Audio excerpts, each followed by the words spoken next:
Welcome back to Muscle Minds with Dr. Scott Stevenson. I'm Scott McNally. This program, as well as all of the Advices Radio Network programs, are brought to you by TrueNutrition.com. You could use our code ADVICES at checkout to help support the program, as well as to get some additional savings. If you buy in bulk, you'll get 10% off using that code, but that's because our code gives you 5%, and if you buy in bulk, you get 5% automatically. Great products, though. I'm still using the MPA Muscle Intrusion. Super happy with that, mixed with Pepto Pro.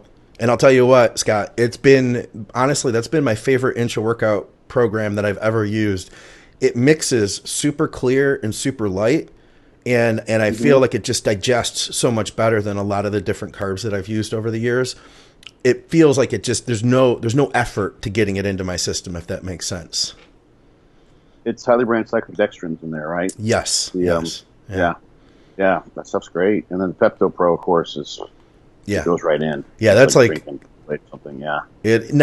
Now I've seen hydrolyzed whey, and I know that I started using Pepto Pro just because I've heard it so fast. I never really read anything about it, though. Do you know about the differences here? I mean, are we really splitting hairs when it comes to like Pepto Pro versus hydrolyzed whey, stuff like that?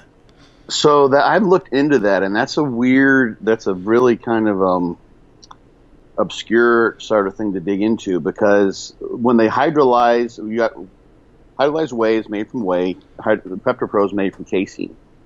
So those are, when you go through the process of extracting the protein from milk, like milk curdles, you get whey curdles, and you get whey protein, you get casein. What's the fairy tale, or the I'm blanking out on here. Anyway, you can get whey protein, you can get casein, are the two proteins that come. But it used to be you could actually get whey protein from it's like something that kids would eat, children would eat. Really? Anyway, yeah. So casein has different peptides in it, different proteins in it. It's one of the things, like casein, for instance, when it's broken down in the gut, ends up forming some tri and dipeptides that bind to the opiate receptor in the gut, and thereby slow digestion. And it also forms a clot in the gut too. Okay. Hear us in the background. That's all right. So that's why casein is such a slow protein, and why, the study from Boeree from way back when showed it as a nighttime protein. That's why they included the nighttime protein. Oh, okay. You get different hydrolysis products when you hydrolyze whey, and that just has to do with the different peptidases that are used to cleave at different amino acid sequences. So you end up with different peptides. You end up with different when you hydrolyze whey versus hydrolyzed casein. And there's some rat data showing that hydrolyzed whey can increase glycogen resynthesis after exercise, actually even irrespective of its ability to increase insulin too. So anyway, if you look, and I've dug, if you look at try to figure out what the kind of profile of amino acids and di and tripeptides are, and the extent of hydrolysis that you get in hydrolyzed whey versus casein products, it's a crapshoot. So you could hydrolyze, you could throw a certain combination of peptidases, proteases in to a whey product, and depending on which ones those are, you could get a certain profile of amino acids and proteins, actually probably depending on the pH at which this was all done too. And that would differ if your starting material were casein. Oh, no kidding. So, so it sounds complex because it kind of is. You're basically that different starting material, and depending on how it's processed, you'll get a different end product. The Pepto Pro is super, it's super easy to, it's pre-digested, of course, basically. Yeah. And it's super easy to absorb. And I think they probably, finagled that in the course of making it such that it would have that effect. There's actually a cycling study showing a performance ergogenic effect Really? Pepto Pro. Really? Mm-hmm.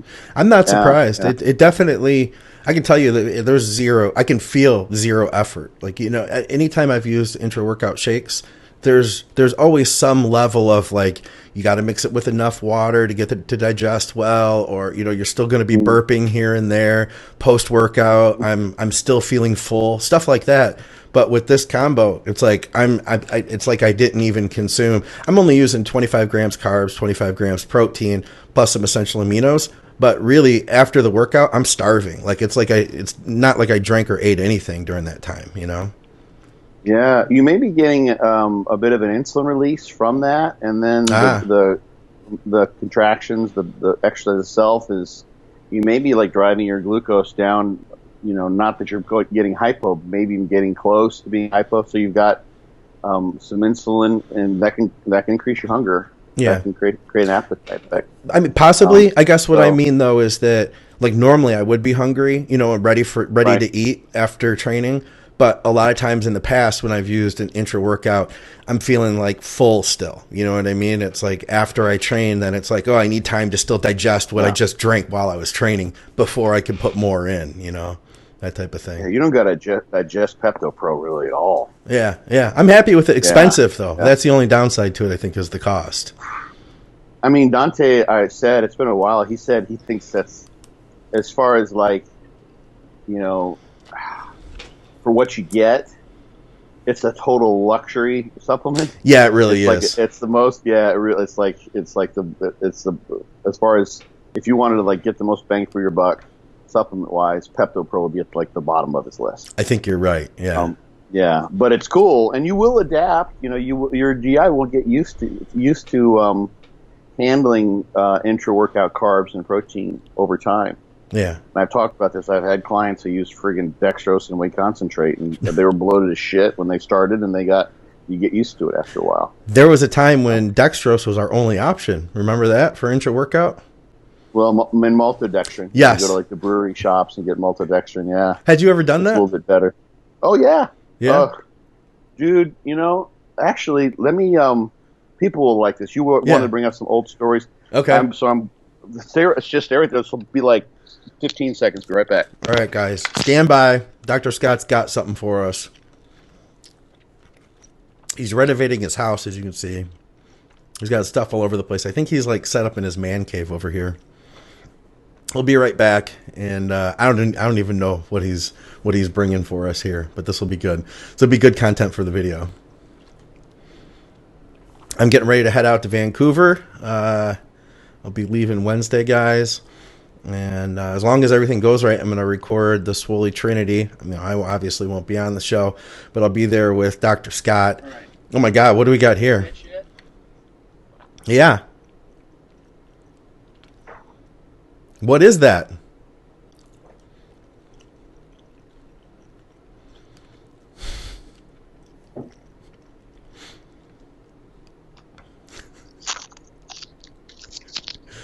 What was that giant drum that looks like a chemical drum? That drum was a drum that it's close to chemical drum. It's actually made of cardboard, but it's a great, I use it as a table. The address on there was from Georgia. Okay. It was where I was doing my postdoc, and I had gotten those previously from a company, I think they're still in existence, that predates True Nutrition as far as bulk protein. Really? And I ordered like 50 pounds of whey concentrate. That's what that was? And it came in that drum. Yeah, it came in that cardboard. What we were looking at, guys, was this big cardboard drum with like with a metal end for anybody listening at home. It's just cardboard, actually, but it's a cardboard end. Okay, it's all cardboard. Yeah, it's a giant drum, though. It was full of protein. That came full of protein because that's how they sent it to you. Because there's only one place to get bulk protein. Yeah, that was before True Nutrition, huh? The company, I think, is still. I'm not going to say who it is because they're a competitor, but I think they're still around. But they predate Nutrition. Oh wow, that's something else.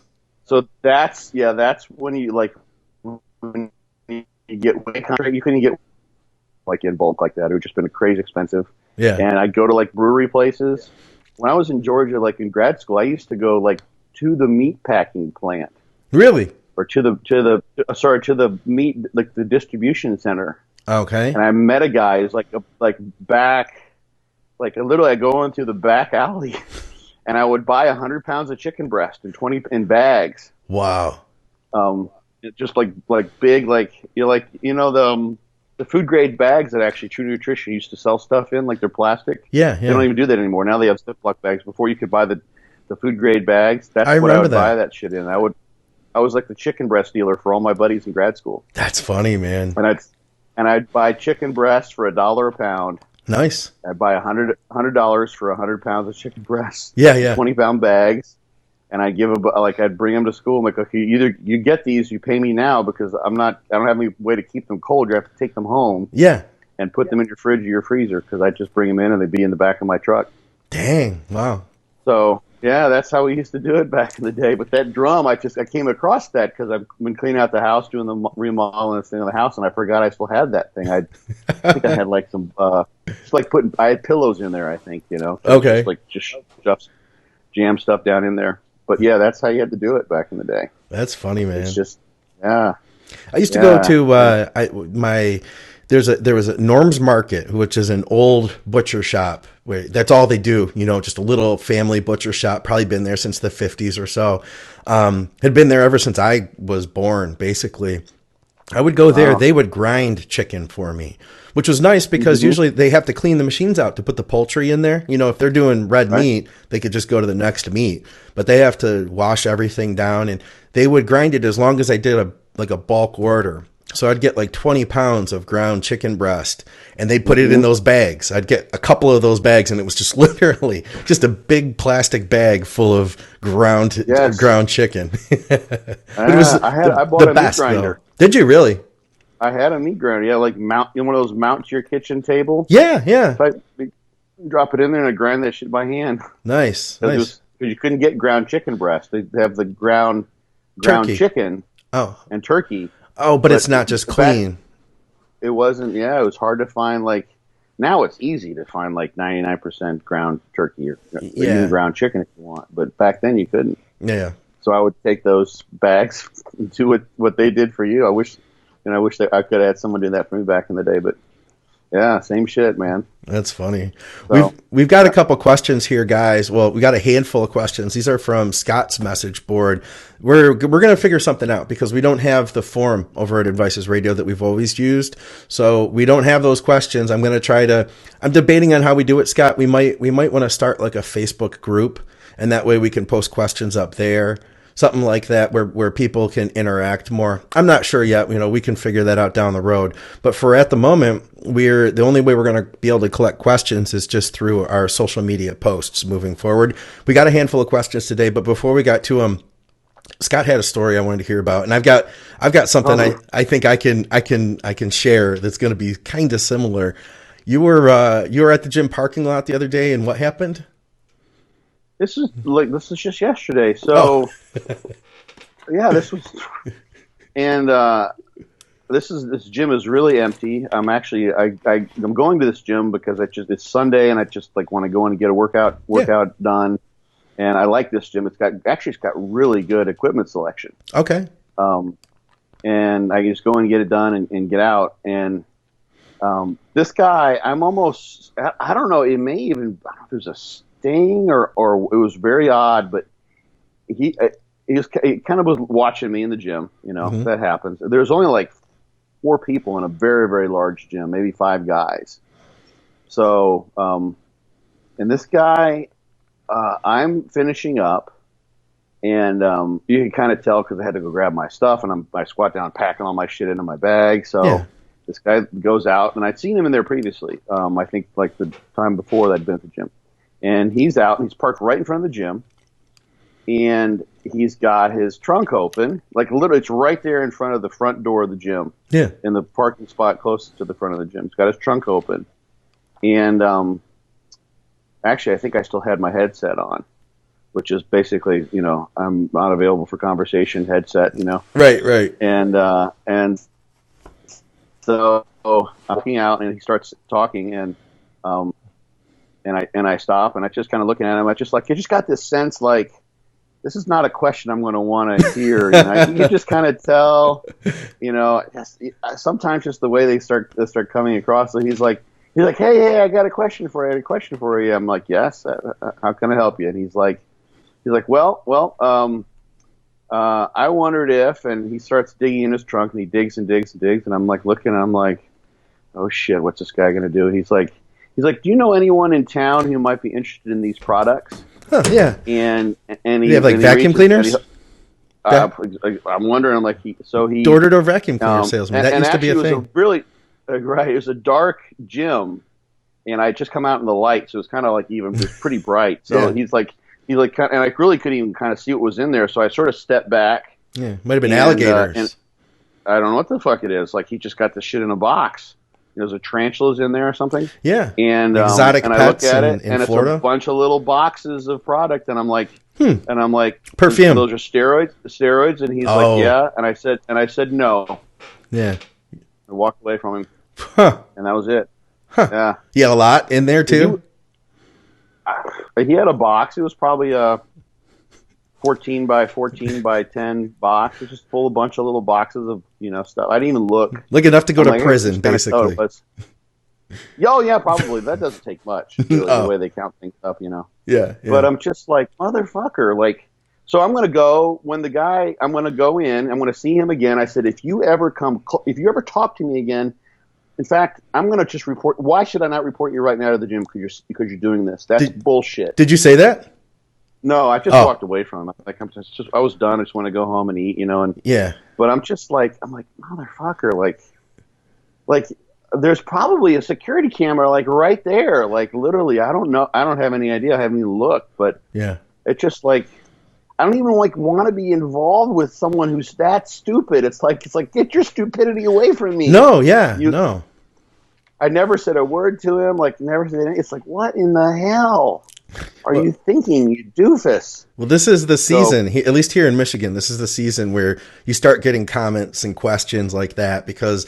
Here we can finally wear like t-shirts and tank tops. Normally I'm wearing like 3 layers and, a hoodie and a t-shirt and a jacket. So nobody even knows if you lift weights or not. Cause I'm not like, Ronnie Coleman size. So they just assume, I'm an average dude, which I pretty much am. And then if I'm in a tank top or something, like right after I train and I'm leaving the gym, that's when I get the questions. And I had a guy, he came up to me before. He's just the most blatant guy in the world.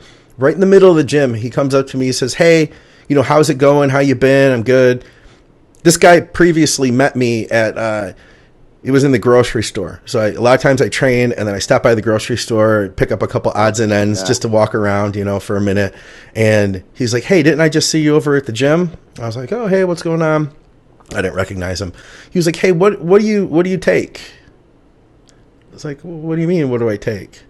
He's like, yeah, like, I'm on Sustanon right now and this and that, and I was fucking with some Tren and, just all this whole story, like right in the middle of the grocery store. So I haven't seen him in a while. Same scenario. I'm like warming up my elbow. Golf elbow's getting a lot better, by the way. I think I'm good now, basically. And, awesome. He comes up to me. He's like, hey, how you been? I'm like, oh, I'm good. And I had to do the thing where I'm like, in order to hear him because I have the headphones on. He's totally interrupting you. Yeah. Yeah. And he's like, I'm 220, whatever it was now. He's like, I just stopped taking everything. He was like, I was taking creatine, but I don't fuck with that shit no more. He's like, you don't need any of that.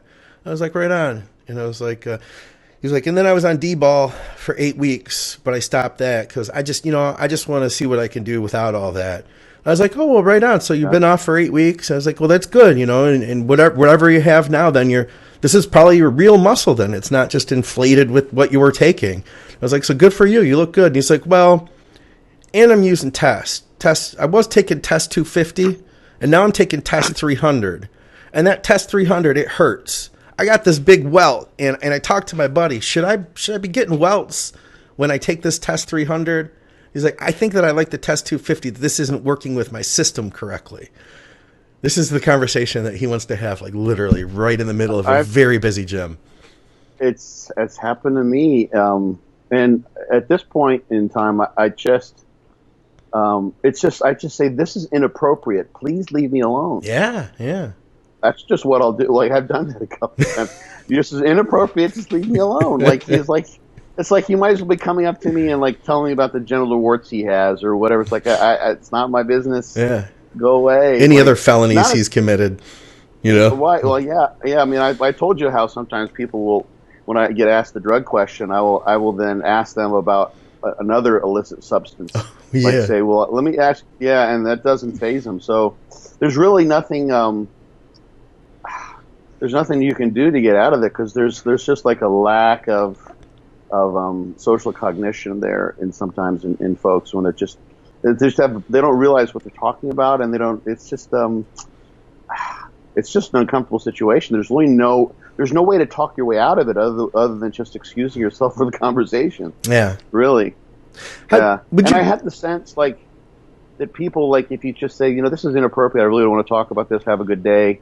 I'm here to train. Goodbye. And that doesn't offend someone like that. They don't give a shit. So it's not like you've pissed anybody off. Yeah, that's a good point. Got out of the. Yeah, you really. I mean, they don't care. Like, they don't give a shit. They'll find somebody else to talk about drugs with. Pretty much, yeah. So like, that's an easy way out. You never want to piss somebody off. You're an overly nice guy, as I tend to be too. Yeah. And it's like, you know what? It's like, this guy doesn't care. I could tell him to fuck off, and he wouldn't think twice about it. So I'm not going to do that. I just say, this is inappropriate. I don't want to talk to you about this. Goodbye. Yeah. And that normally that works pretty well. So anyway, you're going to ask me something, I think. I can't remember if I was going to go somewhere else with it, but I wanted to hear that story. That was a good one. I remember you had a guy come up to you and ask you about drugs, and you asked him, you were like something about like you were talking about like cocaine and heroin then in reply. Yeah. He said, is it okay to use D-bol and Winstrol together? And I said, I don't know. Like, but I got a question for you. Is it okay to snort cocaine and inject heroin at the same time? Because I got some in my car. I want to sell you if you're interested. Yeah. And he's like, I don't know. That's a good question. I'm like, it didn't register with him. Like the sarcasm, like he was just thinking about buying drugs from you at that point. I really, wow. That's so like when I had that experience, I'm like, it doesn't really matter. There's really no way to like, you're not going to like talk some sense into someone. Have you seen, go ahead. Yeah. There's another what? There's another guy at one of the gyms who's tried to sell me. He's a drug dealer. He's tried to sell me drugs. I haven't seen him for a couple of years now, but which is good. Yeah. But he was always like trying to sell me stuff, and he would come walk over and literally I would say, no, not today. Like, go away. Yeah. And it was like this funny thing. He's like, really? I'm like, yes, leave me alone. Not now. And he would laugh, and I would laugh, and then he'd go away, and it'd be okay. Like, he wasn't offended at all. Yeah. It was sort of a funny thing because, like, he's always going to ask some silly question or try to sell me stuff or just some weirdness. There's always some weirdness with this dude. Yeah. I would just say, no, it's not going to happen today. Nope, bye. I'm here to train. And he was cool with it. So sometimes that's my best option, I think, because otherwise you're just pissing in the wind with folks who just are, like, trying to sell you drugs right in front of the gym. Yeah. Come out of it like in a box. God. That's nuts. Anyway, yeah.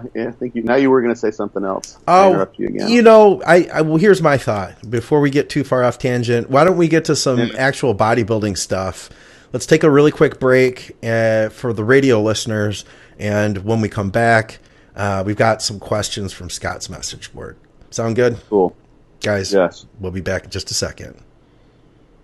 And for the video listeners, guys, we're still here. So what are we supposed to do?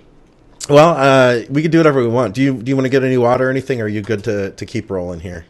I'm good, man. Let's dig in on those questions. All right.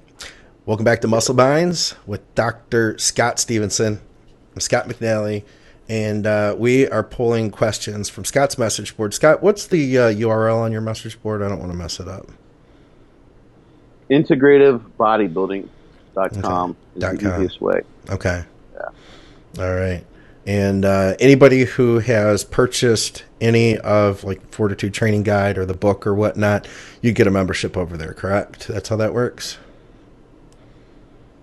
Yeah. You buy the Fortitude Training book, you get a membership. I haven't been doing that for the Be Your Own Bodybuilding Coach book, just because of the nature of that book. Okay. And I don't have a way to really track those. I gotcha. Because a lot of people are buying them through Amazon. So, the Fortitude Training book's only $20, and that's the one where people need, I think, the help in piecing things together. Okay. I foresaw, like, I tried to employ some wisdom. With the Fortitude Training book, 99% of the questions that are asked are in the book. Nice. And it's a 170-page book. Yeah. And in the Be Your Own Bodybuilding Coach book, which has basically almost everything I could think of in there, and it's like 3 times as long or something like that. I'm like, I'm going to just be saying it's in the book, it's in the book, it's in the book, it's in the book. Yeah. So anyway, I decided not to do that because it would have just been like, oh man, no way. All right. So people can join. Okay, I got a question here. It looks like I think this listener or this guy who wrote in might be named Mark. It says Mark as best answer. But anyway, he says question number 1: what are your thoughts on a vegan dietary approach for health and bodybuilding purposes? My wife competes in figure comps, has decided to move away from dairy and meat-based diet to a vegan and plant-based approach. She has done this for health perspective after watching a few documentaries and reading quite a bit on the subject. I myself haven't gone that route as well, but I am interested in whether you have any experience in this field or have had any clients who are vegans. If so, how do they fare in relation to people with more traditional diets, with particular reference to not only just building muscle, but also dieting down for competitions, where most people utilize a low-carb, high-protein approach, which seems to be much easier to do with a meat-based diet? It's a good one. It's a good question. And it's something we haven't really talked about on the show. Actually, we've covered that at least once. Yeah, it's not something. It's not like this isn't like a reoccurring theme, I think. And in general, on any of the podcasts, we don't get a lot of questions about doing this as a vegan. I know. Remember Wade Lightheart? You met him in person before, didn't you? Mm-hmm. Wade competed. Okay, yeah. And I mean, Wade was never a big bodybuilder, but he competed as a raw vegan. So he was just eating like vegetables, basically. And that's where he came up with his products, because he wanted to try to excrete as much protein as possible out of the nutrients he was getting. But I mean, compared to just eating a steak, right. You know. What did he use for protein sources? I don't even remember. He didn't say specifically, but I know he was doing like a raw food diet. So I think he was getting mostly like vegetables, raw vegetables. He could have been drinking raw milk. But it was vegan. It was a raw food vegan. It wasn't ovo lacto. It was just vegan. Straight up vegan. Yeah. I didn't get that in talking to Wade when we chatted. Okay. We chatted for like an hour and a half, and I didn't get that part. Okay. Maybe he didn't. Do you want me to prejudice him in any way when he said that? Like, oh, you're a vegan. This conversation's over. Because I've done. Well, no, I wouldn't have done that, of course, but right. Because I've eaten raw before, like basic, but I was eating raw meat as well. You know, from you did that. You did the actual raw. I've heard of people talk about that before. What kind of raw meats were you using? You don't remember this, Scott? Well, I've talked about this a couple times on the show. We've talked about so much. It's. I know this is the one. I have people from Tucson who remember this. Like literally, I've sent clients, people that I know in Tucson, to people who remember me for that from a decade ago. Oh yeah. Just because I was eating raw meat, like that was the thing they remember most about me above anything else. He's the raw meat guy. I would just eat raw turkey breast. I would trusted. There was a guy, Jojoba Beef Company is the name of the company. Greg Vinson was the farmer. I think I maybe talked about that. Maybe it was on another show that I talked about the cows that he had were Africanized with the big floppy ears, so they were really well adapted to living in the in the heat of Arizona. Okay. And lived on average. He had a very humane approach to it all. They lived on average to be about 10 years before he'd euthanize them. Wow. And I would buy like 100 pounds of beef, of ground beef from him. Huh. And he would try to give me what was the lean, which he was just sizing up with his, just looking at the marbling in there. Yeah. But it was pretty lean. I mean, it wasn't like as lean as venison or kangaroo or something like that, but a lot of times it's pretty lean. I could wash it down if I wanted to. So I would eat that raw.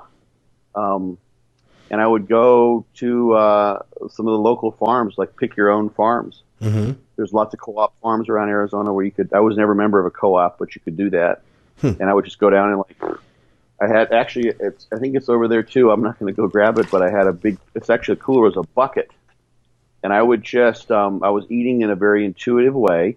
This was when I was actually this relates to one of the questions that we might get to about having taken time off. This is when I was in acupuncture school, and I was just exploring all sorts of stuff. And my friend back in Arizona, I've mentioned before, who I was in business with for a while, kind of turned me on to this idea of basically, it's an instinctive raw eating approach.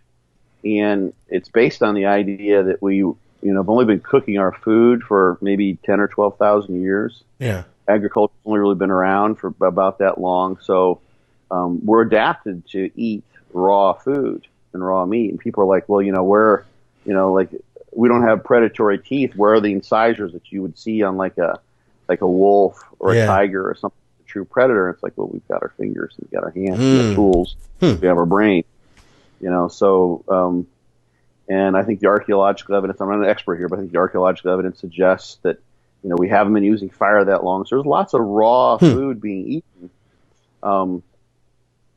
And so I just switched to that. She said, give it a shot. I'm like, what the hell? I'll do it. Wow. And this meat was great. And I would literally just wake up in the morning. I'd throw like a couple chubs of meat in there, and I throw like whatever I have some apples, and this was all like organic stuff, no pesticides, nothing to kind of cover up or obscure the taste. And I would just eat instinctively whatever I wanted to. I'd have nuts. And it wasn't like I was trying to eat paleo or whatever. It was just food that was sort of locally sourced, from the bioregion. And like, oh my God, the corn was just amazing. Of course, this is corn that's been like, it's not GMO corn, but basically it's corn that's not corn as it once was thousands of years ago, which like little itty bitty things that modern day corn is like. Yeah, original corn, like as it was sort of came to be without the man creating these giant like supersized husk of corn, was a very, very small entity. It wasn't nearly what it is nowadays. But to tell you what, that sweet corn, I'd buy like a big bag of that shit, and I could go through like 10 of those. So fucking good. So I just eat whatever I wanted to, whatever I felt like eating. And it ended up being a lot of meat. The meat was great. I ate it raw. It was very convenient. I never had to cook anything. And I would have like maybe 5 or 10% of my food cooked. Okay. And I was lifting, and I wasn't trying to compete at the time. Wasn't trying to keep my weight up. And I stayed really, really strong, and I felt awesome. No kidding. I was like in the 190s, single percent body fat without trying, and I was playing with some fasting at the time. I think I mentioned, I can't remember, maybe it was on this podcast. There's one point in time we actually went and did a workshop. It was in the middle of a week-long fast, and I trained after having basically had about maybe 1,000 calories in the form of like just salad. Yeah. Like every other day I'd have a little salad, and I went and did some, I'm like, I'm going to give it a go here with some heavy stiff-legged deadlifts, and I got a set of 10 with 405. Really? More plates to the floor. Yeah, and I was pretty strong on those at the time. So, and I was weighing like in the 190, something like that. Yeah. After I hadn't eaten for a week. So I felt great. I felt phenomenal. Huh. And, it's not that the food per se, like kind of getting to what may be happening, with some people, is that it's not the food per se has any magical effect. It's the fact that you're clearing your system probably of a lot of chemicals that go into the shit that we call food nowadays. Huh. I mean, pick up pretty much anything. Like, go to your cupboard, and look at any sauce that you have or any cereal that you have. Pretty much anything that is packaged, and you've got at least a half a dozen, if not 20 ingredients on there. Sure. And your body's got to process all that shit. So you switch to vegan, and now you've got vegetables, you've got fruits, and eating raw vegetables and fruits as opposed to just like multivitamins and what have you does have association with increased life expectancy and reduced risk of morbidity from a variety of diseases. So it's a health behavior that is pretty well substantiated. Eating more fruits and vegetables, which will happen like when you go to a vegan diet, because that's what basically you've got left. You're switching from, you're going to add those in. So whether it's the fact that you're eating less meat or the fact that you're eating more fruits and vegetables is kind of the big question mark as to what could be going on there from a health perspective. So there can be powerful health benefits from a lot of the things that happen with switching to a vegan approach, fruits and vegetables being the main one that people talk about. The issue, however, is, and ask any vegan who eventually had to who couldn't stand it anymore, who would walk past like literally raw meat and start salivating uncontrollably.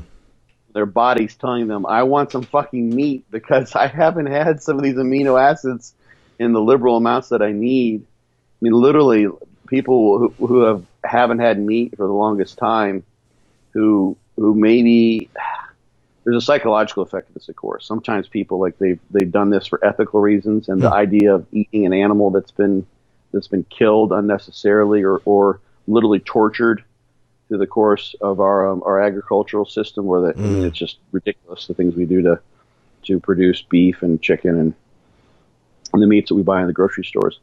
Someone who doesn't, have that in their head, who has just gone without meat for the longest period of time, when they have meat for the first time, this is a story I've heard dozens of times. It's like the meat is like fucking butter. It's like eating ice cream. It's it's so fucking good. It's just amazing. Yeah.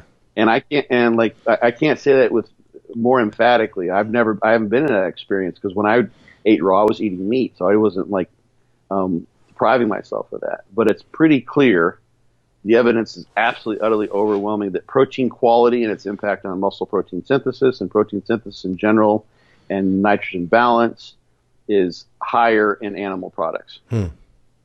Milk, eggs, and meat. Okay. Than it is in vegetables. That's why people who are vegetarians, if they want to make sure they get a full complement of amino acids, they have to do food combining. Which is something that you could have figured out, in centuries past, before we knew what the amino acid profiles were of those, of combining rice and beans is the big one, for instance, to make sure you got a full complement of amino acids. But you'd have to figure that out through trial and error, in much the way like herbalists have. Okay, what does this herb do? I try this, okay, it makes me hot. This could be something that could help when I feel cold.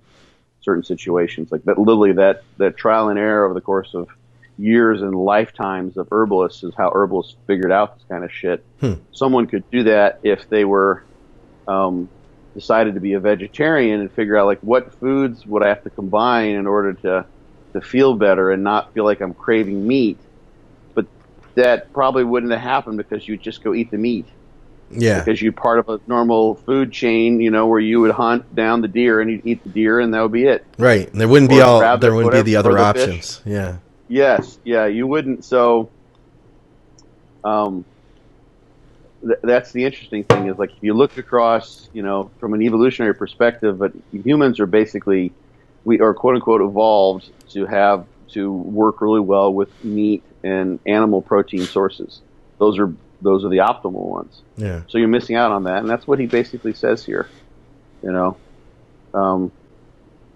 People, utilize a low carb, high protein approach, which seems easier to do on a meat based diet. Meat and animal products are better proteins for that purposes. Oh yeah. And and you're just not going to be able to do that as well on a vegetarian or a vegan diet. And there's only like Andreas Colling is the only vegetarian I know of who was a pro, and it was a long time ago. And there's been some other people that I just can't remember the names of who have, done well. But there's a reason why you don't have like a subset of really good bodybuilders who are vegans. Yeah. Because you're missing out on, probably the most important. You can get away without carbs. You can get away without a lot of fats. There are obviously some essential fatty acids. Right. But you're not going to do well without protein. And animal sources are your best sources of protein. Have you worked with anybody? That's another question he had in there. Have you worked with anybody that used a vegan diet? A long time ago, but they were just like regular folks. They weren't competitors. Okay. So, and True Nutrition has a whole line now of vegan protein powders. So we had to source those out, and there's all sorts of products. I mean, you go to like the earthy, crunchy health food stores, and they've got it's really fucking hilarious. Yeah. Because they and I don't even know, like, it would be really interesting to take someone and say, okay, let's switch you from whatever you're eating now to a vegan-based diet, right? Like a real vegan, and you're like literally eating fruits and vegetables, and you're just eating as a vegan, and you're not trying to eat all this artificial meat-based stuff. Like literally, you're eating as a vegan would 50 years ago, before these things were available. See how you do. Look at your blood markers, your sleep, super important. Your subjective well-being, monitor that. And so now, like, let's switch you to vegan. Like, so now you are still vegan, but now you're eating like tofurkey and seitan, which is just made out of pure gluten, which is a protein source. Seitan, Seitan. Like, I love the fucking name of that stuff. Huh. You can buy that. Like, look it up. It's like kind of a tofu type of thing. Really? I hadn't heard of that before. Yeah. Oh, yeah, it's seitan, like Satan, but it's seitan, I think is how you pronounce it. Anyway, and switch someone to all these artificial vegan-based products and see how you feel. Yeah. And you probably feel like shit, because then you're strictly eating vegan, but you've got all this artificial stuff in there to make stuff taste like meat. Yeah. And fool you into thinking that you're eating meat. Like, it's like, be like, living off a diet of just like artificial, or artificially sweetened soda all the time, something like that. Like you'd have all this. You basically would be vegan now, but you'd be vegan with just as many chemicals back in your artificial man-made chemicals back in your system as you'd had before going vegan. And I wouldn't be surprised that any subjective sense of well-being and maybe any blood markers that might be suggestive of a health-related effect of the dietary switch from standard American diet to vegan could be easily reversed by just going with all the fucked up vegan products that you can find. Yeah.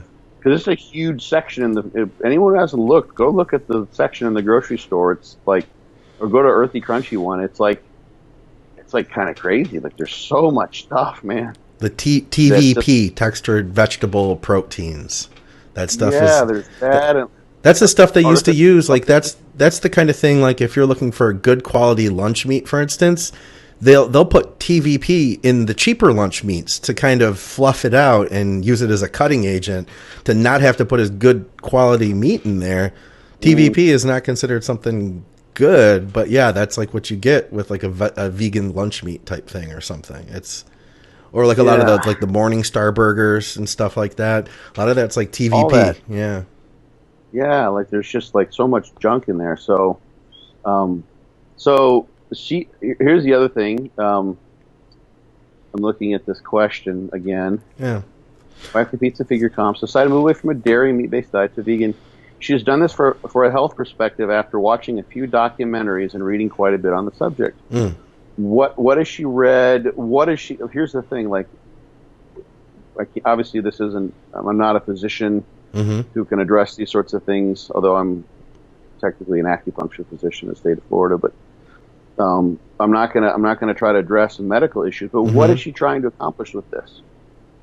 That's the thing. Like, you ask me a question, and the root of her question, like in Chinese medicine, like what's the root issue here? The root is some health issue.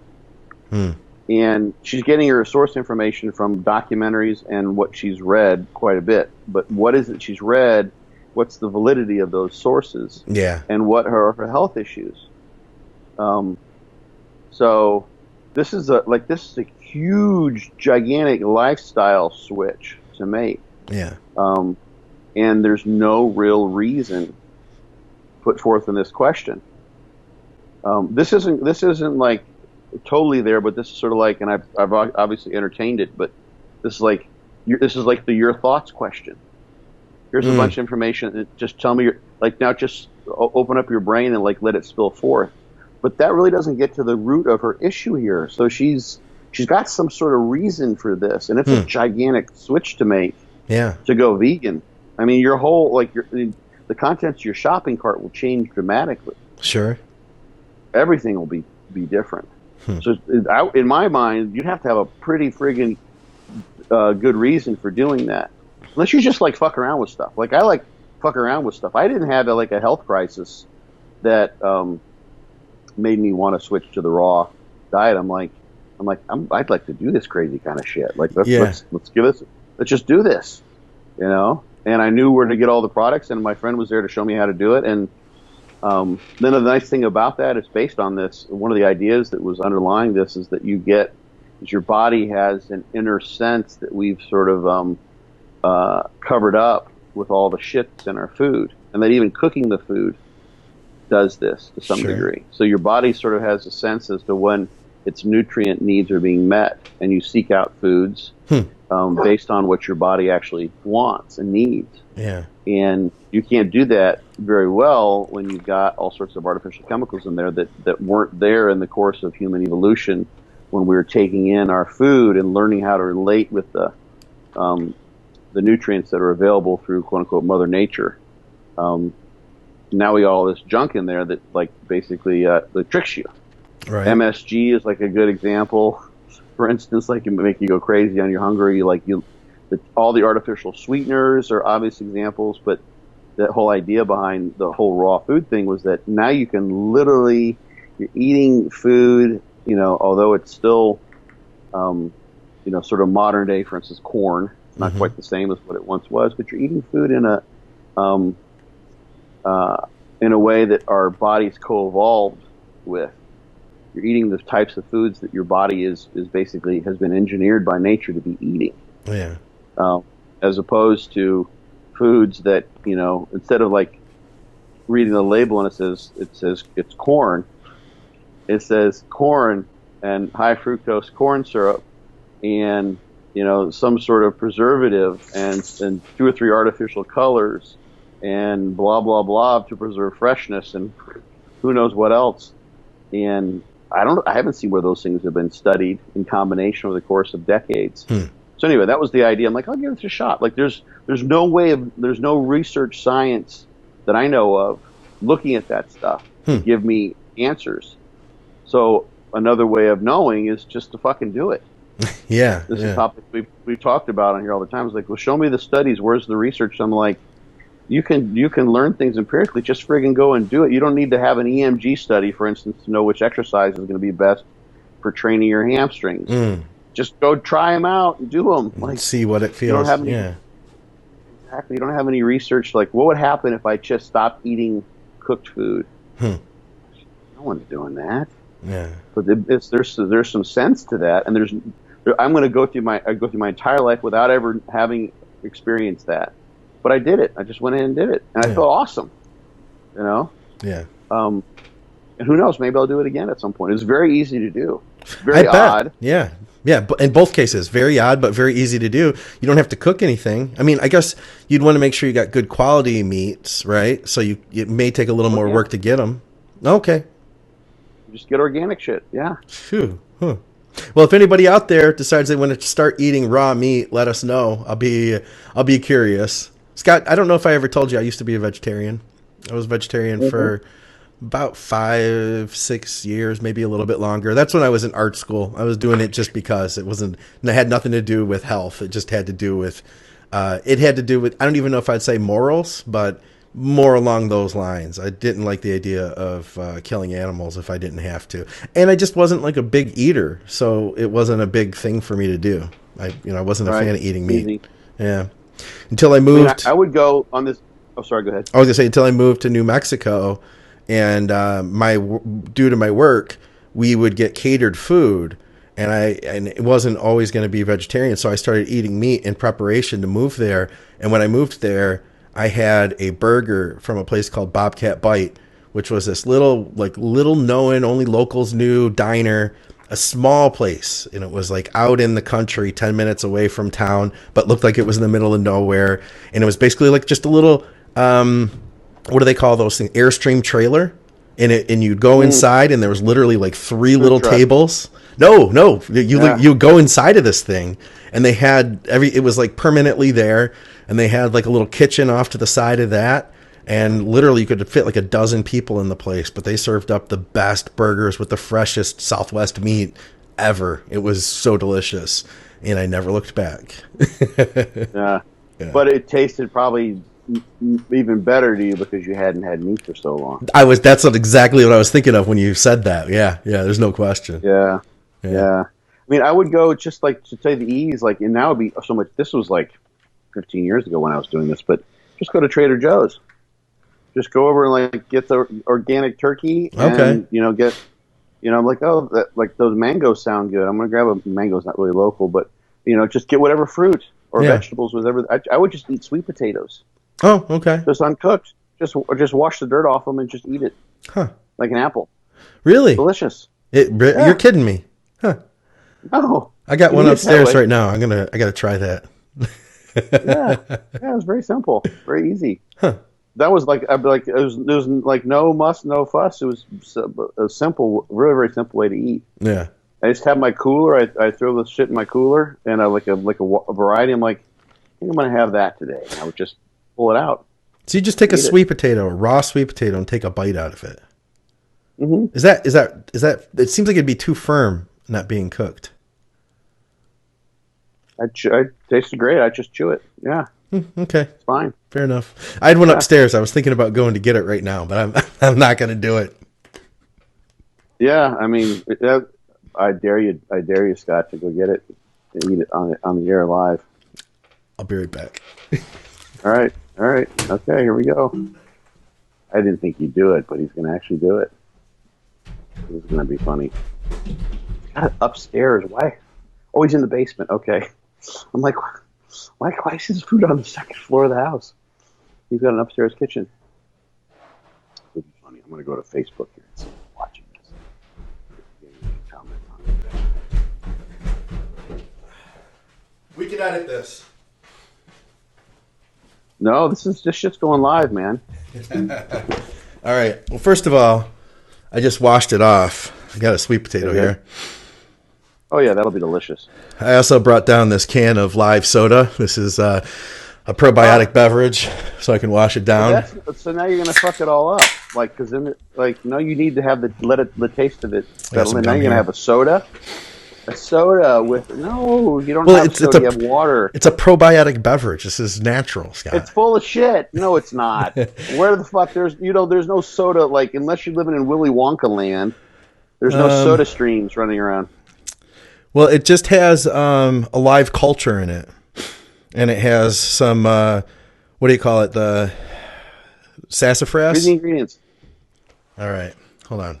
Let's just do this. It's a fucking soda, dude. It's a probiotic beverage. All right, here we go.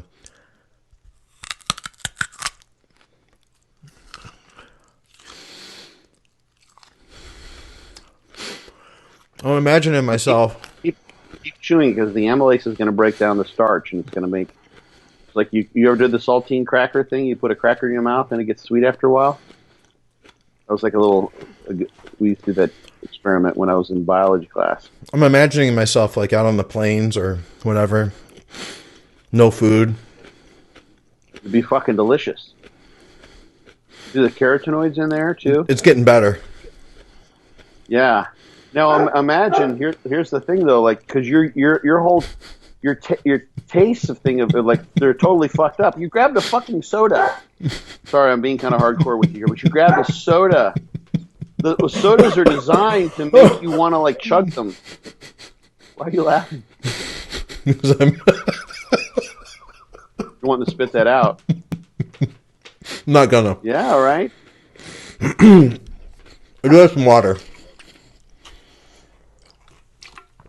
Oh, we've got people commenting on this one. Somebody said finish it. Somebody said finish it. I don't think that's going to happen. I'm going to take another bite though. I would finish those suckers, but people, you can do this with sugar snap peas. What was a bigger bite? You can do a taste change experiment. I used to do this just as just like to kind of open people's minds in my A&P class. I taught the acupuncture school because my friend had shown me this. So, and people have mentioned this. I've talked about this on podcasts or had conversations. They've experienced this. People who grew up on farms. You start eating sugar snap peas, and they taste great. They're sweet. They're delicious. They're yummy. And all of a sudden, boom, there's a taste change, and they taste nasty. And you're like, oh, I must have got a bad one. No, it's just the taste changes for some reason. I don't know why. The only explanation that sort of makes sense is that something in your body has recognized that whatever's in that sweet pea, the sugar snap pea, is something that you don't need anymore. You're good. You met that nutrient requirement for the time being. Pussy. There you go. All right. I could do it. I could do it if I had to. If this is my only option. Here's the thing. Yeah, of course. Of course you could. Then I definitely make it work. Bodybuilding is just like asinine. You're going, you're just like picking shit up, putting it down again. Yeah. If you were driven to do it, and you would do it. So that's kind of like, I'm going to try this out and see what happens. I'll give it a go. I think maybe I'll do it for like a month or something like that. Yeah. And then I just end up eating that way for like a couple of years. No kidding. Yeah. But everything tasted great. What did you think about what I wanted to eat? What did you think about chicken and stuff though? Chicken? I didn't trust. I didn't eat chicken. Well, any meat. What did you think about the flavor? Was the flavor the first time that went in your mouth? Did you like it, or did that take work? It took a little while because this is just a total kind of woo woo unprovable, because no one's going to do this experiment. We're so deep into modern civilization that you would not be able to get people to do this. Yeah. You're getting interesting comments. But basically, it took a while, and I started to really be able to appreciate and taste food in a way that I hadn't before. I'm trying to get the taste off my mouth. I'm trying to get the taste off my tongue now. No, I'm a Michigan thing? I've never seen anyone lick their hand like that. I never have either. It's just that was my instinct, is just to wipe this taste out of my mouth. No, you're bringing out the animal in you. You look like that was like a cat, trying to clean its paw or something. No, I'm good. That was bizarre. I'm good. All right. But everything started tasting good, and it wasn't. See, the thing about this, which really didn't match what I was doing back then, is I just said eat a sweet potato, right, which you wouldn't have done. But when I would, there'd be certain days where I'm like, I'll just toss in a couple sweet potatoes in my big bucket cooler, and I'm like, I don't want a sweet potato. I want a banana today, or I want, a plum, or I want corn, or I want, nuts, or whatever, or I want to have salmon instead of beef, or I want to have turkey. It would vary, and I was eating instinctively, according to what I wanted to eat. So, if you feel like pizza, and someone says, "Here, have a big, piece of tuna," tuna doesn't taste very good. Yeah, and everyone can get that. You get that. It's if you're thirsty, someone gives you something to eat, you don't want it. You don't want to eat it, and vice versa. So if it's a food that doesn't appeal to you at the time and you're eating it, well, it's not going to appeal to you because it's not the food you want. That makes sense. Yeah. So that was part of it, was sort of refreshing my taste as well as eating what I wanted to at the time, and I just had to make sure I had enough food with me during the day. I get it. I feel like if I were to be craving carbs, if you're hungry enough on a diet, and I tossed her the sweet potato, and I was like, hey, you can eat this, that would start tasting pretty damn good. I guarantee it. You know this, all the bodybuilders who are watching who've dieted down, and you'd fucking eat the ass off of a donkey's carcass, right. Working with that, but when you're hungry enough, pretty much almost anything would taste good. Absolutely. Like there was like something my mom gave me not long ago. It was like the thing I've noticed, like dog food. Sometimes dog food will smells awesome. My mom gave me some like dehydrated dog food, like just add water. Yeah. And I was like, that stuff smells great. It smells awesome. And like some of it's human grade food. It wouldn't have done that if I hadn't been dieting down at the time. Right. So that's the thing is you're eating what you want, and you're just basically sticking the rule that you're not taking in artificial shit which tricks your system. Just in the way that everyone knows artificial sweeteners. Like you take like an artificial sweetener. I think this holds for almost all of them, and spill them on the ground. If it's real sugar, ants are all over that shit. Oh yeah. If it's artificially sweetened stuff, like the Walden Farms syrup or whatever, ants go right around that. Yeah, they don't want that. Because the I'm not sure exactly what the biochemistry of this is, but specifically, but basically the ants know that there's no nutritive value in that. Huh. The artificial sweeteners in that fake syrup or whatever the Walden Farms dressing or whatever it is that tastes so good to us is basically binding to a taste receptor or binding to a sweetness taste receptor in a way that makes it taste sweet to us, whereas the ants, it doesn't work for them. Yeah. Because they're smarter than that. They're smart enough not to try to eat that shit. All right. Do you mind if we move on to another one? One more bite. Just one more bite, just for the people watching. I'll take another bite at the end of the show. There you go. There we go. We'll end it with that. Yeah. Do you want to? So he had another question about his wife. We could either go to that one, or we had the other guy, Nick, who asked about what you would tell your younger self if you could go back. Which question do you want to go to? The other one has to do with using a female in perimenopause prescribed bioidentical topical gel containing both testosterone and progesterone.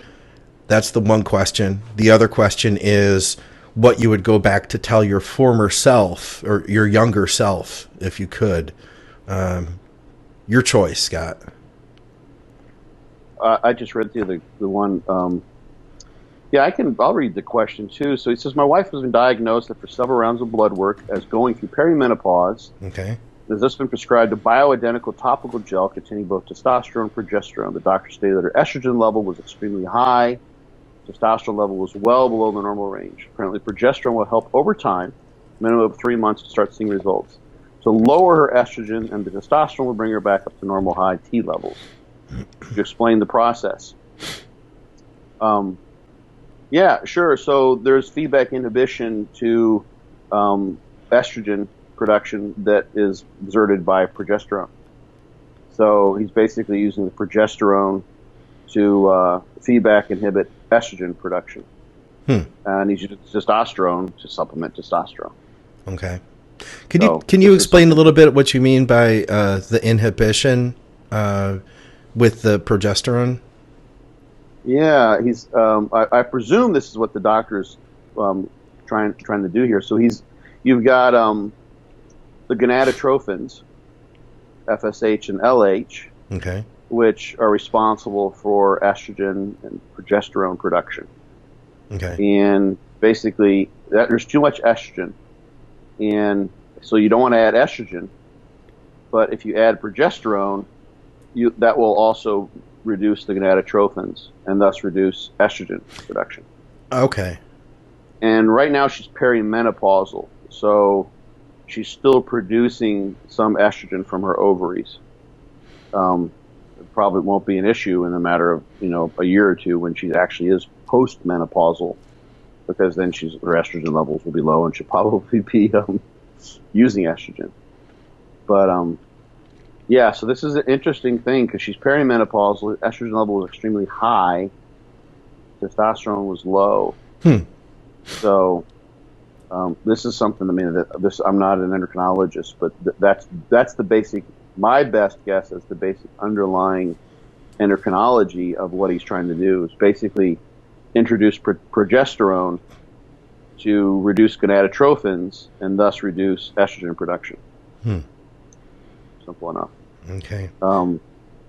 So he's done some so here's an interesting thing here too. So it's really BGD. I love this. He's bored for a while. This is an old question. I don't know that I've seen him post for a little while, but good dude. He said he's done some research online myself, but don't really understand the progesterone issue from a basic layman's perspective. So hopefully I kind of covered that. I usually use tamoxifen or Arimidex, blah, blah, blah, to reduce estrogen levels or to block estrogenic actions. Just sort of paraphrasing what he says there. But the other thing you could just do is ask the doctor. Yeah. It's like, why are you doing this? And that's so common to like say, well, I can't dare ask the doctor. He shouldn't have to explain himself. He's the doctor, right? Whatever he says goes. So, and the same thing kind of fits here is that, like with the first question about taking a vegan approach, is she's done this for a health perspective after watching documentaries and reading. So, like, if you barrel down on, like, what is the root reason for this, in this case, this dietary change that's missing, there's some health issue that's behind all of this. And on question number 2, same sort of thing. The doctor, is going to give progesterone, and the testosterone makes sense, of course, supplement with testosterone to elevate testosterone levels, but he's not understanding why you give progesterone to lower estrogen. And the source of this therapeutic approach is the doctor, so you ask the doctor. There you go. Barrel down on stuff. So that's really the thing that I think so many questions that people have are because they just haven't continued to dig deeper and deeper in a way that they could. They're just not used to digging that deep, or they're just not used to looking for the root. And you can kind of ask yourself, so, okay, that makes sense. So why is that? So it's like, okay, so a vegan diet could have some health benefits. So why do you want health benefits? Oh, okay, you want to be healthier. Okay, so why are you unhealthy? I don't know. I don't feel like. Why don't you feel well? It's like, oh, okay, because you don't sleep very well. All right, so why don't you sleep very well? Oh, well, I'm anxious, and my job's bothering me. Like, okay, so you've got a crappy job and your boss is an asshole, and you're going to become a vegan to fix that. I'm just making that up. No, of course. Have nothing to do. But that's the type of thing that we kind of get stopped. We don't. This happened to someone that you and I both know, and he mentioned to me, like, in the course of just like a casual conversation, that he had some anxiety around an issue. I'm like, oh, really? Why is that? And he just mentioned it casually, and I just asked the casual question, and he's like, wow, like. It really threw him off because it seemed like a really personal question. Whereas for me, I'm like, oh, that makes sense. That's the next obvious question to ask. Yeah. And we don't do that in our society so often. When it comes to digging in information, it's like keep digging and digging and digging. Keep like, okay, peel back that layer. That's what therapy is peeling back the onion. Yeah. And that's why a lot of people need therapy, because we don't peel back the onion. We wear social faces, and, facades in various ways. We don't dig in on the real deep shit. So you got to pay someone to go tell them about your problems so you can actually be honest and true and authentic. And so it's, not that there's any issue here necessarily going on psychologically, but it's just an interesting thing because almost all of us asking these questions, we have the wherewithal to get to the bottom of these. If you just were really, really motivated to keep digging and keep thinking about it, but we just don't. We sort of stop. We pull up short so very often. Yeah. And not because of inability. That's when it's really cool. Like, that's what I would love to help people, is when they've like really fucking dug down. Like, okay, I don't understand. Like, I'd have to go back to school for 5 years to figure out how to understand some of this shit. So I'm gonna enlist your help, Scott. Yeah. I'm like, all right, now let's dig in on this shit. But when people have stopped short and they haven't been thinking to the extent that they could, that's when I ask these pain in the ass questions that I often ask of people, where I say, well, what do you think about that? And I get them to think, because I know they can think more than they have. So anyway. Well, that's good though. I think that's good though. I'll move on to that last one then. This is from Nick, and he says, "Hi, Scott. I would love to know if there was one thing that you could go back in time to tell your younger self that would have saved you years of trial and error in the gym, kitchen, or mindset. Some people I've talked to wish that they could go back and enjoy eating and training rather than meticulously weighing out every piece of food that goes into their mouth and missing out on family events when really in the long scheme of things, it doesn't make a huge difference. What would be one thing for you?" Yeah. Oh, he had more, but I think this might be a second question. Yeah. Okay. Train less and rest more. Really? And that was from early on? Just in general, I still do it. I still do too much, I think. Yeah. I still think I do too much.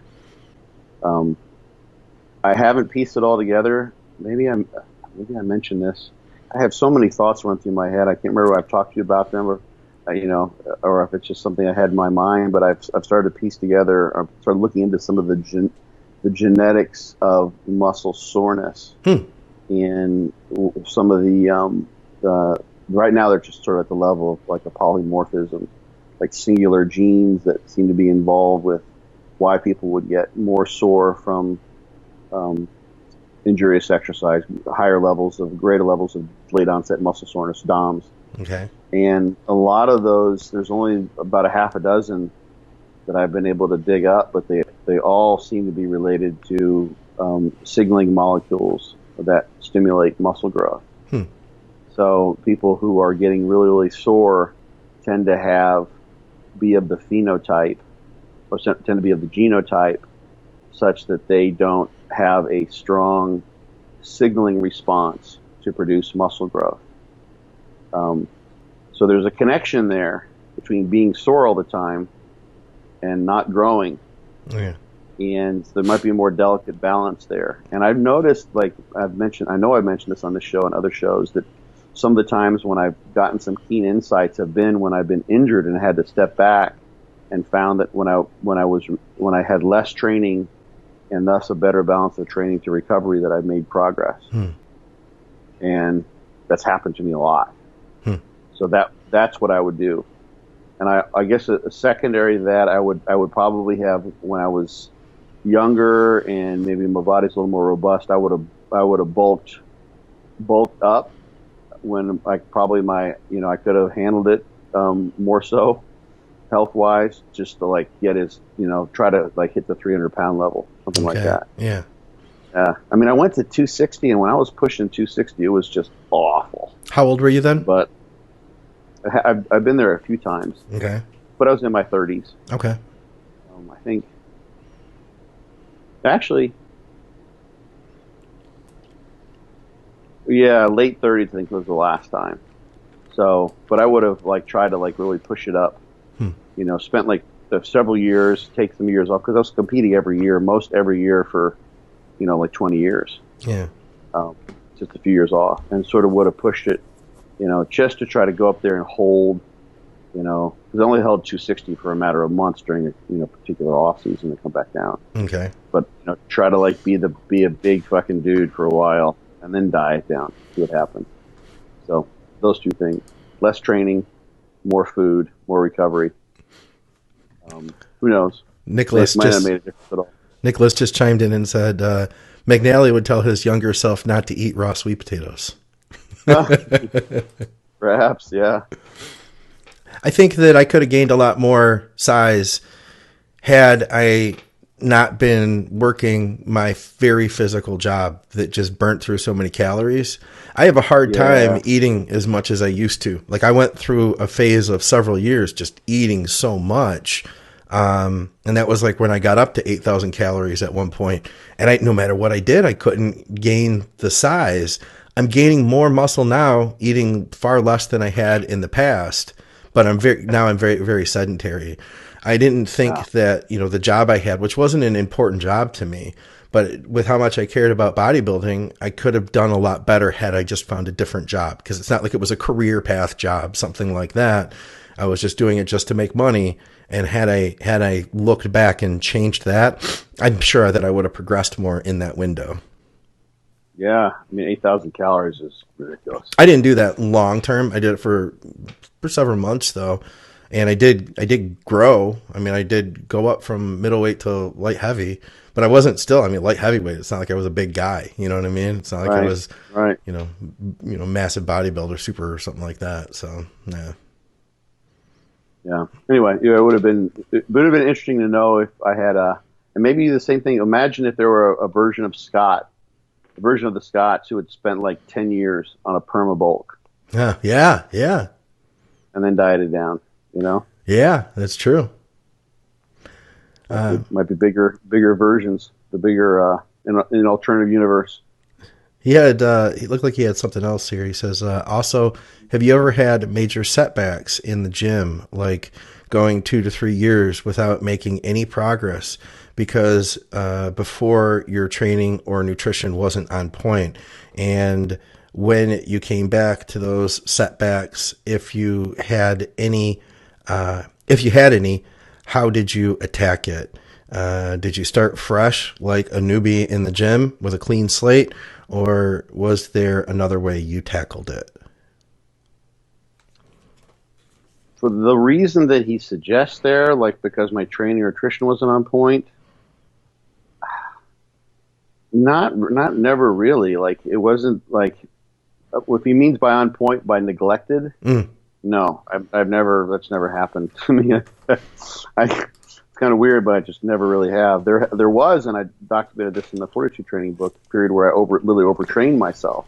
Yeah. So it wasn't on point because I overtrained, and then I had to just like take a couple months off and do nothing. To literally come back from that because I was fucked. I was just destroyed, and then I just started back slowly with what ended up being Fortitude training. So. Then that's all in the book like that. And he knows this because he's posting this on my board, and I think he does Fortitude training. Okay. But that's probably it. There was a time I had like I've talked about this before. I had a plica under my knee, like a cartilage fold under my left kneecap, and I couldn't train my legs very normally, and that kind of sucked.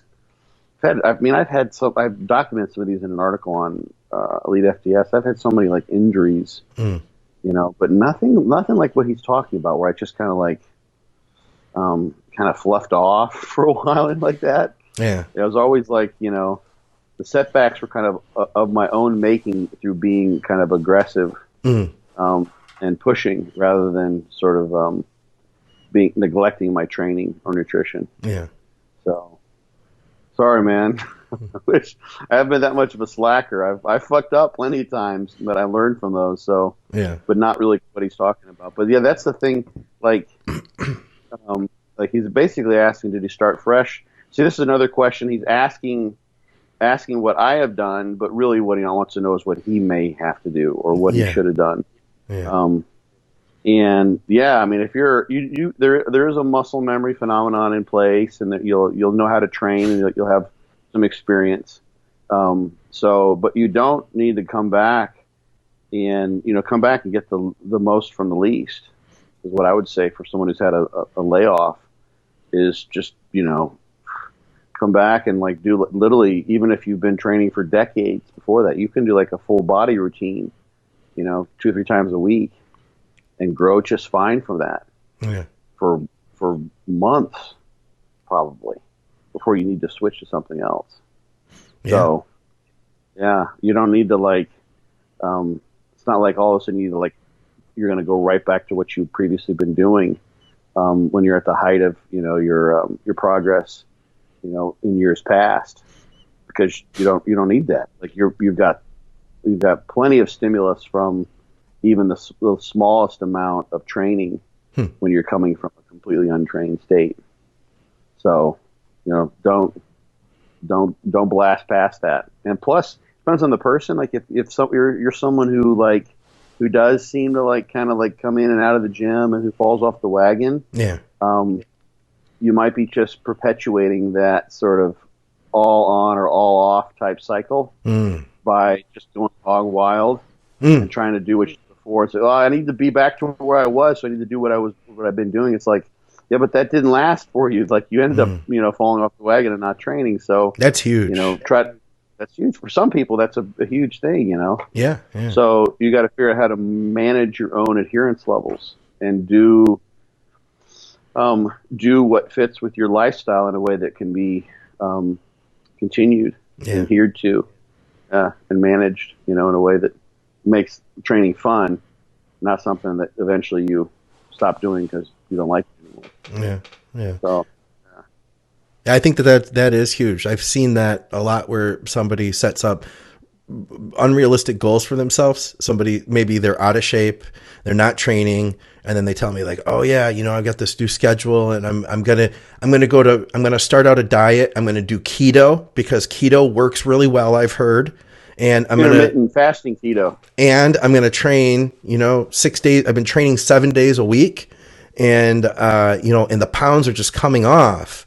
And then, 3 months later, that person isn't training anymore, and you wonder why. It's because they didn't set themselves up for something that they could realistically sustain, versus if you were to say train 4 times, this guy who wasn't training at all commits to 4 times a week, and that he commits to not eating sugar anymore. Like, let's remove regular soda, let's remove, sweet treats and things like that, and try to center your foods around protein, just whatever, you know what I mean?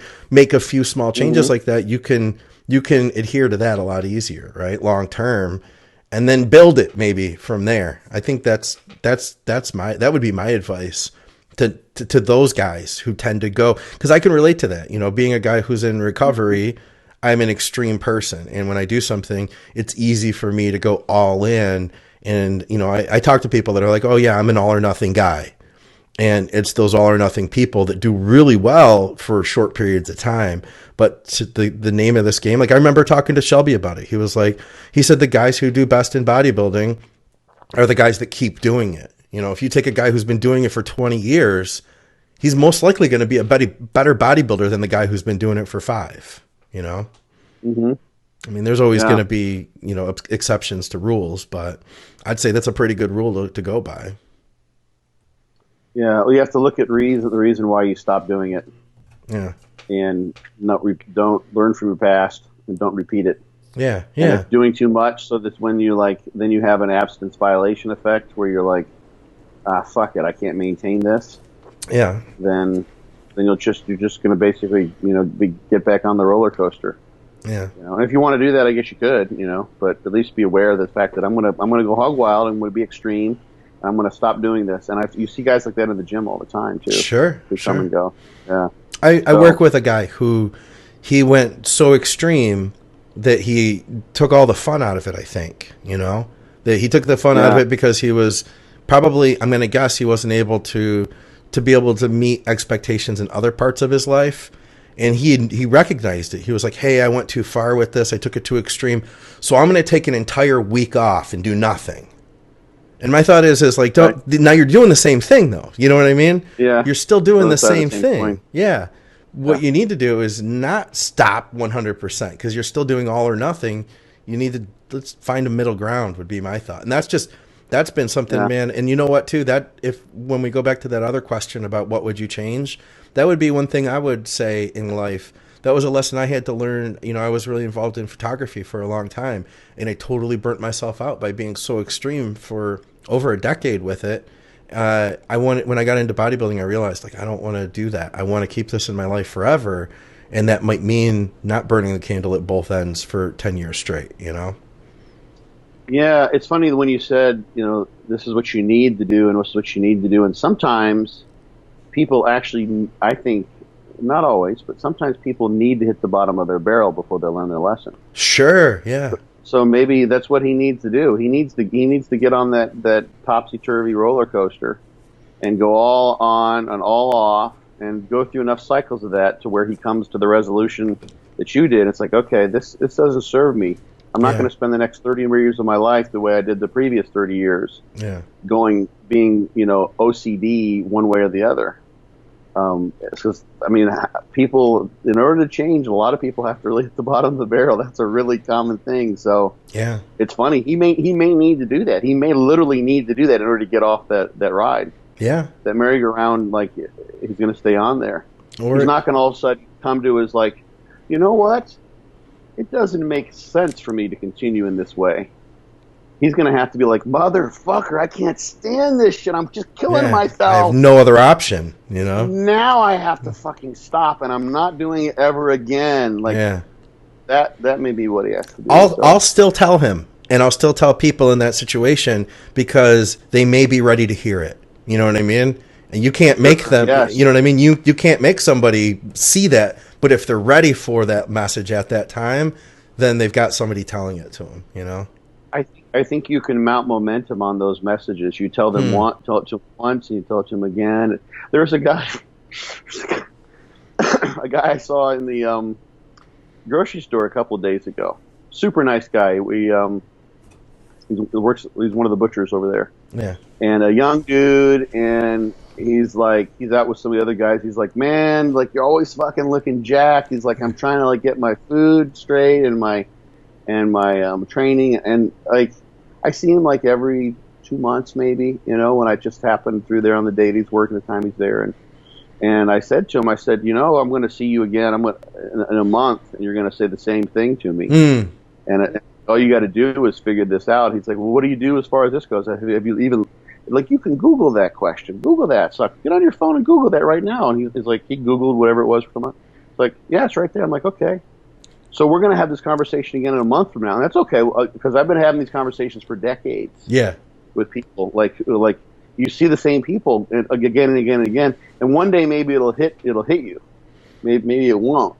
Yeah. But having a conversation with me in the gym on one particular day probably won't be enough. It's not going to be the straw that broke the camel's back, but eventually, like, shit, I've been seeing this guy, there's this jacked old dude with a mohawk who always looks like I want to look, and he keeps on telling me I just need to get after it and do it. Yeah. And I'm tired of hearing that, and I've been seeing this guy for 10 years, and now I'm fucking tired of it. Like, now it eventually built up to the point where he's going to actually go and do something. Yeah. And I told him that same thing. I'm like, eventually you're going to get tired of me coming and telling you the same thing, like, and you'll eventually do something about it. Maybe you will, maybe you won't. But I'm going to keep telling you the same thing. And he was laughing, like, it was a hilarious conversation because he's like, "You're right. You're totally right." Yeah. And I said, "Well, and one day maybe there'll be a little more seriousness in that, and you'll be like, you know what? I'm not getting any younger here. I'm gonna have to do this eventually." Yeah. Or it might pass you by. You might not have that opportunity. Yeah. So he kind of looks. And this time, like when I said it to him that time, he kind of stopped. He looked me in the eye. He's like, I saw this little faint flicker of recognition. He's like, you know what? Yeah. All right, man. I'll see you in a month. I'm like, yeah, you will. I'll see you in a month, brother. Yeah. That was it. And like, it went on, and I'll see him again a month or two from now, and the same thing will happen. But you're right. You're totally like, eventually, that would be the bottom of his barrel, or the camel that broke the straw broke the camel's back, or what have you. Eventually, those messages get through, but you may have to tell someone 1,000 times. Plant the seeds. Yep. Plant the seeds. Yeah. So anyway. So I'm overtraining right now, Scott. I'm overtraining because I'm trying to get in all my workouts before I leave for Vancouver on Wednesday. And I would normally take overreaching or overtraining? Well, I guess overreaching. I guess you could say overtraining a little. Okay. Because I would take a day off, but I just yesterday, and I decided no, because if I get 3 workouts in back to back, then as of tomorrow, then I'll be able to take a few days off, and I'll actually need them terribly. I'll need them badly at that point. Yeah, we haven't overtrained then. No, I guess overreaching. And then get this, I don't think I told you this yet. I reached out to Ron Partlow. I told him I want to come to his gym and check it out, West Coast Iron, while I'm out there. And I asked him, I was like, hey, Ron, do you do personal training? Because I would love to hire you for a workout. I'm not going to ask the guy, like, hey, why don't I come in town and, you get a workout in with me? You know what I mean? That would be I feel he's a pro bodybuilder. You know what I mean? And I don't know what it is in our sport, but we just, like, you don't, like, you wouldn't say, like who's like a good basketball, like Shaquille O'Neal. You wouldn't be like, hey, I'm in town. You want to throw some hoops shoot some hoops with me? So I asked him, I was like, can I, pay you to get a workout in? And he was like, man, no. He was like, I do personal training, but I would rather just get a workout in with you. So I'm hoping that we can line it up. I'm going to get a chance to train with Ron Partlow at his gym, West Coast Iron, which he's a guy who's passionate about training and passionate about the gym. So he's outfitted that thing with all the stuff that he wants. So A, I can't wait to see him. B, I can't wait to see his gym. And C, I can't wait to work out with him. I hope we can line it up. But see, Scott, you are a pro bodybuilder. You're a bodybuilder, and you make your money with your bodybuilding. Well, this is true. Who is this pro? Who's this guy, like from the Michigan guy who you trained with for years? Who's a pro? Oh, I was very lucky to get to train with Shelby. Yeah, so that analogy doesn't quite fit. It's not like he's just going to be like like dunking on you in the paint repeatedly. It's not a competition when you're training together. Like he's not it's not like you're a 110-pound powerlifter and he's a super heavy, something like that. Yeah, even then, he's a big dude though. So, Ron's like closer to 300 pounds, and he said no matter what he does, he can't lose weight really. Like it just holds there now. Yeah, he's a big dude, that's for sure. Yeah. Yeah, Ben Pekulski's 270. He's no carbs for months, and that's crazy, man. Weight. That's crazy. His legs are fucking gigantic. Yeah. By the way, I listened to the second section of the second segment of that podcast you did with him. That was really good. Yeah. We talked about it. It was fun. It was a good conversation. Yeah, it was good. It was entertaining too, and I'm liking his show now more and more now. I think I like what he's into. He really wants to learn, doesn't he? He does. He is blessed with a curious mind, and he recognizes that too. Yeah, I like Ben more and more the more I interact with him, the more I listen to his podcast.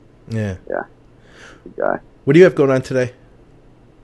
Well, right now I want to watch you eat a sweet potato, like one last bite as we end up the show.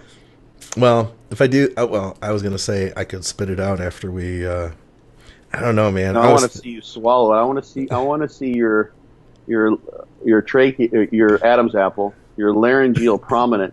This whole thing, that whole. Yeah. Nah. Yep, exactly. Yep. I think I had enough sweet potato for the day. Yeah, I'm good. Wow, I'm good. I'm tapping. You're tapping out. I'm tapping out on the sweet potato. Yep. Not like the antithesis of hardcore. Can't even eat one bite of a sweet potato. It'll mess up my macros. I thought you were overtrained. Don't you need more food? Like, what is it? Like one or the other? Like I don't know. Like you're not making a whole lot of scientific sense here. All right, let's get out of here for another episode of Muscle Minds with Dr. Scott Stevenson. Go over to fortitudetraining.net. Check out everything Scott has over there. BYOBBcoach.com for the book, or go to Amazon for the hardcover. Scott, thanks for your time. I appreciate you being here. # fear no sweet potatoes. Scott McNally. Adios. Have a good day.